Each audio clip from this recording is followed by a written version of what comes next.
예수님의 성탄을 기뻐하고 또 축하하며 또 감사합니다. 오늘 마태복음 2장 1절로 12절의 말씀을 읽었고요.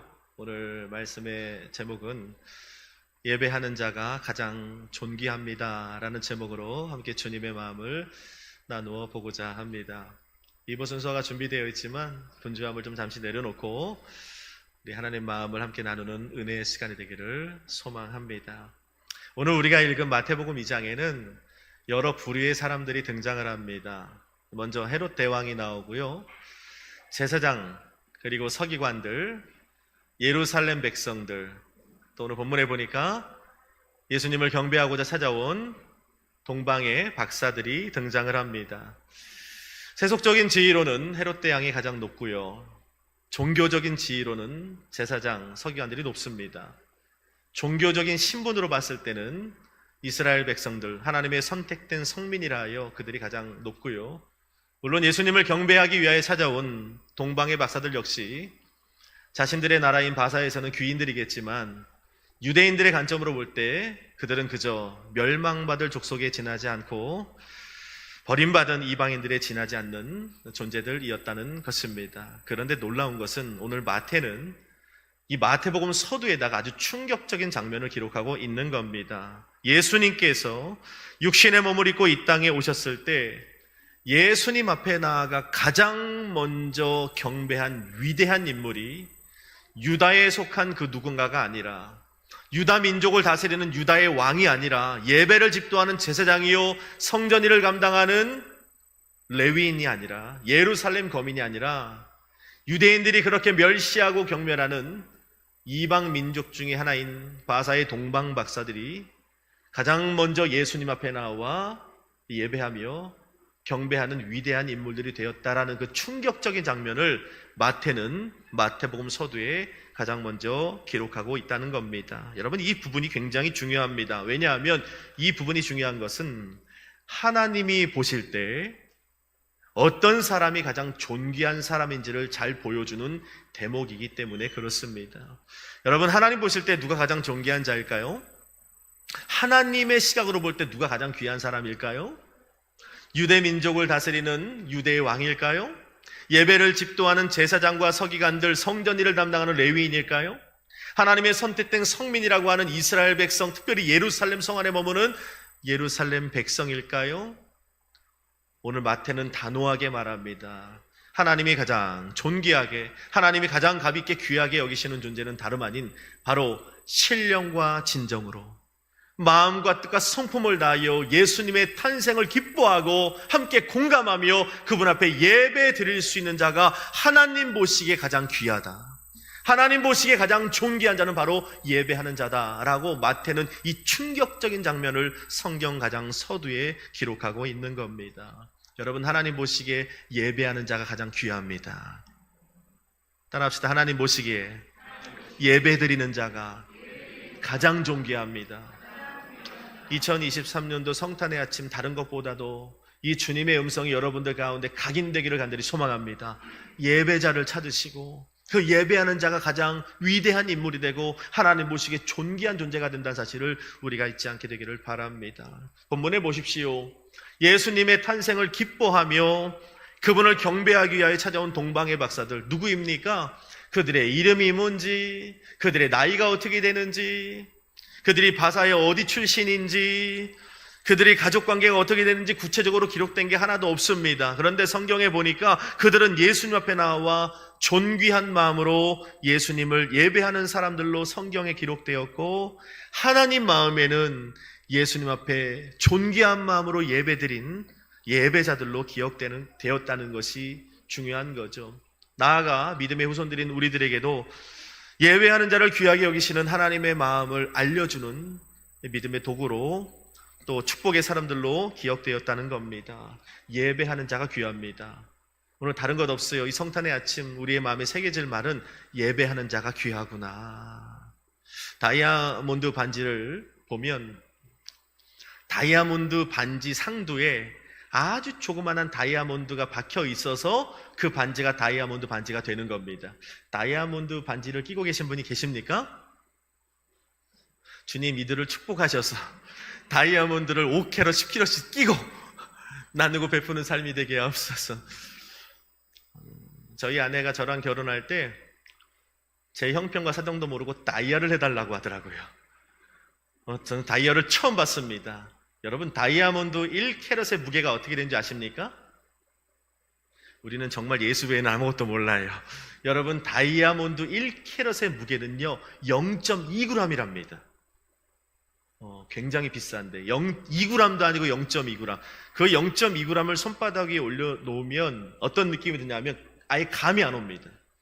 그런 놀라운 건 0.2g밖에 되지 않은 그 미세한 다이아몬드가 반지 상두에 박혀 있음을 통해서 그 반지의 가치와 품격이 달라지는 거예요. 다이아몬드 반지가 되는 겁니다.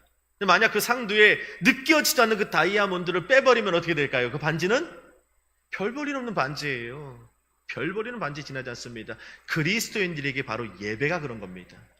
우리 하나님의 사람들의 품격 가치를 무엇으로 결정되어지냐면 바로 하나님 앞에 나아가 드리는 신령과 진정으로서의 예배, 마음과 뜻과 성품을 다하는 주님과 공감하는 그 교제의 예배가 드려질 때에 별것 아닌 것 같잖아요. 목사님, 지난주도 예배고 이번 주도 예배고 새벽 예배, 수요 예배, 금요 예배, 구역 예배, 가정 예배, 예배 그렇게 많은데 뭘 그렇게 예배를 강조하십니까? 그렇지 않아요. 하나님의 눈에 볼 때는요 예배하는 자가 가장 귀합니다. 여러분들이 드려지는 예배, 오늘도 예배고 내일도 예배인데 여러분, 그 예배가 여러분 인생 상두에 올려져 갔을 때 여러분들의 인생의 가치와 품격이 결정되고 주님이 보실 때 가장 빛내는 다이아몬드와 같은 인생이 되는 것을 여러분 잊지 마시기를 바랍니다. 예배하는 자가 하나님 보시기에 가장 존귀한 인생이 되는 겁니다. 그래서 오늘 예수님 앞에 나와 예배하는 여러분들이 하나님 보시기에 가장 존귀한 자가 되는 것입니다. 여러분 옆에 분에게 인사했으면 좋겠습니다. 예배하는 당신이 하나님 앞에 가장 존귀한 사람입니다. 예배하는 사람이 당신이 하나님 앞에 가장 존귀한 사람입니다. 하나님 보시기에 힘이 좋았다는 다른 게 아닙니다. 신령과 진정으로 마음과 뜻과 성품을 다해 예배할 때 그것이 하나님께 감동이 되고 다이아몬드 반지와 같이 빛나는 주님의 눈에는 그런 인생이 된다는 겁니다. 여러분, 크리스마스가 무슨 날입니까? 그렇죠, 성탄절이죠. 크리스마스란 다름이 아니라 주님을 예배하는 날입니다. 예수님 예배하는 날입니다. 크리스마스 무슨 뜻입니까? 그리스도와 미사의 합성어라고 하잖아요. 그리스도, 예수님, 미사, 예배를 말하는데 그리스도를 예배하는 날이 크리스마스입니다. 저는 청소년 사역을 오래 했는데 이 얼마 전 제가 알고 있는 한 규모가 있는 교회 목사님이 청소년부들을 대상으로 한 가지 설문을 했어요. 어떤 설문을 했냐면 크리스마스 하면 딱 떠오르는 게 뭐니? 라는 설문을 했는데 여러분, 그 청소년부에 크리스마스 하면 딱 떠오르는 대답 1위가 뭔지 아십니까? 역시 우리 순복음성경엔 달라요. 예수님이래요. 이야, 우리가 이렇게 품격 같이 달라요. 무슨 대답이 나왔냐면 1위가 바로 선물이 나왔습니다. 크리스마스 하면 우리 순복음 성경에는 예수님 하는데 걔네들은 어디 교회라고 말하진 않겠지만 선물이래요. 2위가 뭔지 아십니까? 용돈이랍니다. 저는 좀 궁금했어요. 왜 용돈과 크리스마스와 연관이 되는지 잘 모르겠어요. 세 번째 무엇인가 했더니 화이트 크리스마스, 눈 오는 성탄절. 4위가 뭔지 아십니까? 외식. 제가 물어봤어요. 예수님은 도대체 언제 나오는데? 예수님은 도대체 언제 나오는데? 우리 아이들에게, 우리 다음 세대들에게 크리스마스는 용돈 받는 날이고 외식하는 날이고 선물 나눠주는 날이고 눈이 오는 오늘 같은 화이트 크리스마스가 되면 좋은 날 정도로 여겨지는 세대가 되었다는 것입니다. 그러나 우리는 잊지 말아야 됩니다. 크리스마스는 예수님의 날입니다. 크리스마스는 예수님을 예배하는 날이라는 것을 우리는 절대 잊지 말아야 합니다. 세상에 상업화되었지만 잡다한 스토리로 얽혀진 그런 날이 아니라 오직 예수님을 예배하는 날, 오직 예수님의 스토리가 세워지는 날이 바로 크리스마스라는 걸 우리는 잊지 말아야 됩니다. 귀빈의 자리를 남겨두라 라는 글에 보면 오늘날 이 시대 그리스도인들이 성탄의 준비는 다름 아닌 오늘 우리를 찾아오는 예수님이 머무실 자리를 준비하는 것부터 시작된다라는 그런 아주 의미 있는 글이 담겨져 있습니다. 2000년 전에 예수님이 이 땅에 오셨습니다. 하나님이시지만 하나님과 동등됨을 취할 것으로 여기지 아니하시고 종의 형체를 가지고 사람의 모습으로 이 땅에 오셨다는 거예요. 근데 그 예수님이 어디서 나셨습니까? 라고 제가 어저께 우리 요셉에게 물어봤어요. 예수님 어디서 나셨니? 라고 물어봤더니 뭐라고 대답했을까요? 여러 가지 짬뽕이 됐던 것 같더라고요. 이렇게 말했어요. 마리아네 집. 마리아네 집에서 났대요. 엄마는 마리아니까 분명 당연히 마리아네 집에서 났겠지요. 그래도 우리 청소년부 다니엘이 대답을 잘하더라고요. 유다 땅 베들레헴 마구간 그 위에서 나셨대요. 우리 아들입니다. 잘 배웠어요. 여러분, 2000년 전에 인간의 몸을 얻고 이 땅에 오셨던 그 예수님께서 오늘도 여전히 우리의 삶을 찾아오신다는 겁니다. 그런데 문제는 뭔지 알아요? 세상에 잡다한 것들로 우리의 심령이 가득 채워졌다는 거예요. 여러분, 2000년 전에 이 땅에 오셨던 예수님이 왜 말 구유에서 나셨습니까? 그 이유는 여러 가지들로 해석들이 되는데 사실 그런 해석을 하면 안 됩니다. 성경에 이유가 나왔거든요. 이렇게 말합니다. 머물 곳이 없어서 말 구유에서 나신 겁니다. 근데 오늘도 변함없이 우리를 찾아오시는데, 우리 교회를 찾아오시고 믿음의 가정들을 찾아오시는데, 문제는 세상에 잡다한 것들이 가득 채워져 있다 보니 오늘도 여전히 예수님은 머물 곳이 없어 우리 인생의 변두리, 우리 가정의 변두리에 머무셔야만 되는 그런 안타까운 현실을 이 책은 지적하고 있더라고요. 그 책에 보면 비행기에 많은 사람들이 탑승할 때도요, 언제 그 비행기에 오를지 모르는 VIP 그 한 사람을 위해서 퍼스트 클래스 한 자리는 반드시 비워두게 되어 있습니다. 연말 연시에 얼마나 많은 호텔들이 사람이 투숙을 합니까? 많은 사람이 예약을 하고 투숙을 한다 해도 그 호텔에 언제 어느 순간 찾아들지 모르는 그 VIP 한 사람을 위해서 가장 좋은 스위트룸 하나는 반드시 비워두게끔 되어 있습니다. 세상의 비행기도 언제 오를지 모르는, 언제 탑승할지 모르는 그 VIP를 위해서 한 자리를 반드시 가장 좋은 퍼스트 클래스 자리를 비워두는데, 한낱 이 땅의 호텔도 언제 찾아올지 모르는 그 VIP를 위해서 가장 좋은 룸, 스위트룸 한 자리를 비워두는데, 우리 영혼의 구원을 위하여 이 땅에 오신 예수님께서, 정말 우리 영혼의 VIP 대신, VVIP 대신 예수님께서 이 땅에 오셨는데 여전히 2000년 전과 다름없이 오늘도 내가 너의 삶에 찾아왔는데 머물 곳이 없구나 하며 우리 인생의 변두리에서 머물고 계신다면 그것처럼 안타까운 일이 어디 있겠습니까? 여러분, 2023년 성탄의 아침, 무엇보다도 우리 영혼과 삶의 VIP 대신 예수님을 위하여 예수님께 가장 좋은 자리를 내어드릴 수 있는 저와 여러분 되길 주의 이름으로 간절히 축복합니다. 우리 교회의 가장 좋은 자리가 예수님의 자리가 되어야 합니다. 우리 믿음의 가정들의 가장 좋은 핵심의 자리는 예수님의 자리로 내어드려야 옳습니다. 여러분 인생의 가장 좋은 자리는 다른 자리가 아니라 예수님의 자리로 비워둘 수 있는 그 거룩한 결단과 도전들이 여러분들 가운데 세워지기를 주의 이름으로 축복합니다. 누가복음 2장 10절에 보십시오. 온 백성에게 미칠 큰 기쁨의 좋은 소식을 전하노라 하면서 목자들에게 천사가 말합니다. 목자들이 말해요. 그 기쁨이 뭡니까? 좋은 소식이 뭡니까? 라고 물었더니 천사가 말합니다. 너희를 위하여 구주가 나셨으니 곧 그리스도 주시니라. 이렇게 말을 하는 거예요.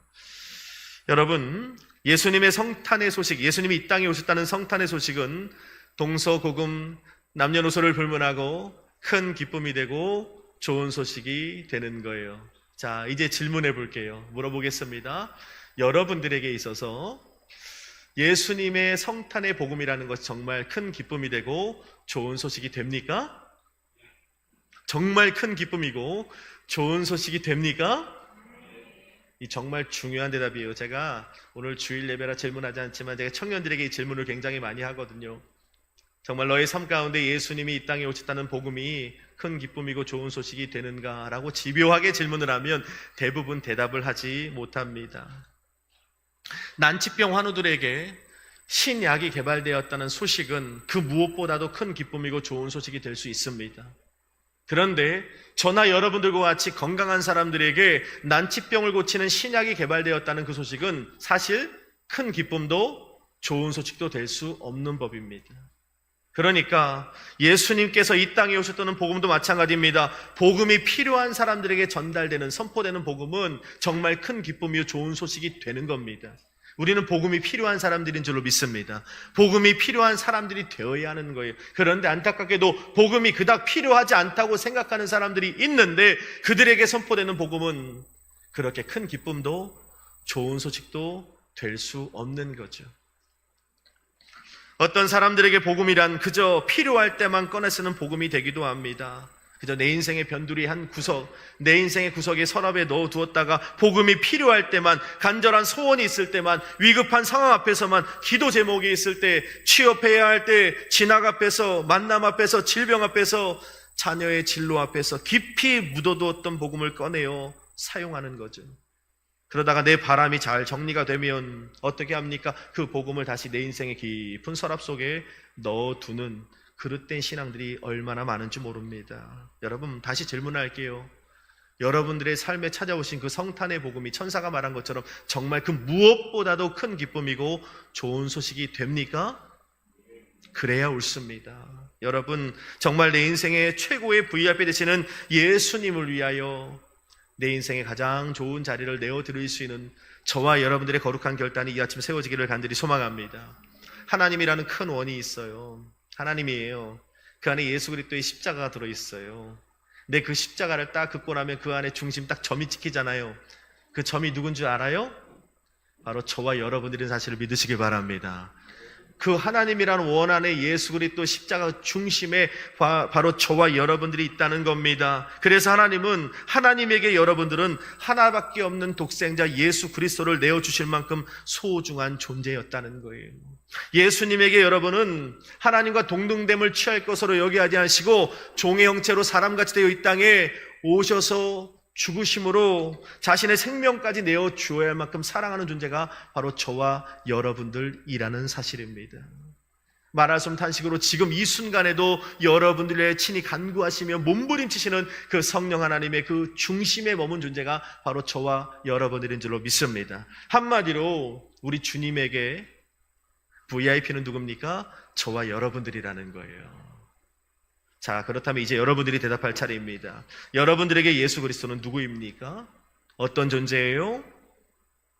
예수님이 어디 머무십니까? 우리 주님이 그리셨던 것처럼 여러분 삶의 중심에도 우리 예수님께서 머무시는 그 은혜가 임하길 주의 이름으로 축복합니다. 마지막으로 예수님의 성탄은 오늘 나의 성탄으로 마감되어서는 옳지 않습니다. 복음은 절대 내 안에 머물러서는 되지 않습니다. 여러분, 혈관의 흐름이 막히면 어떻게 되죠? 병들잖아요. 죽습니다. 물의 흐름이라는 것이 막히면 어떻게 되면 그 물이 썩고 생명체가 사라지기 마련입니다. 흐름이 좋아야 된다는 거예요. 여러분, 복음은 절대로 정체되면 안 됩니다. 복음의 흐름이 막히면 그 신앙은 병드는 신앙이 됩니다. 반드시 복음은 누군가에게 흘러가야 옳습니다. 부부가 결혼하면 자녀를 낳아야 되잖아요. 여러분, 얼만큼 그 부부가 결혼하여 자녀를 낳으면 행복하냐 하면 해산의 고통을 잊을 만큼 행복하답니다. 그래서 둘째를 낳고 셋째를 낳고 하는 겁니다. 저도 아이가 셋인 겁니다. 그래서 그런 듯 싶습니다. 여러분, 신랑 대신 예수님과 혼인을 한 신부가 되었다면 자녀가 있어야 됩니다. 반드시. 여러분, 자녀가 없다는 것은 불행한 일인 것입니다. 여러분, 예수님께서 우리에게 마지막으로 유언으로 남기셨던 것처럼 우리 성전 앞에 나오죠. 너희는 온천에 다니며 만민에게 복음을 증거하라. 복음을 전파하라.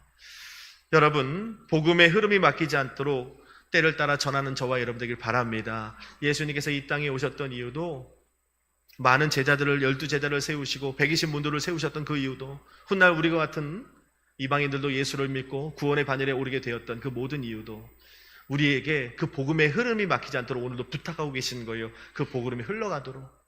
여러분, 반드시 우리 내일 성탄 전도 축제가 있는데 예수를 증거하는 여러분 되길 주의 이름으로 축복합니다.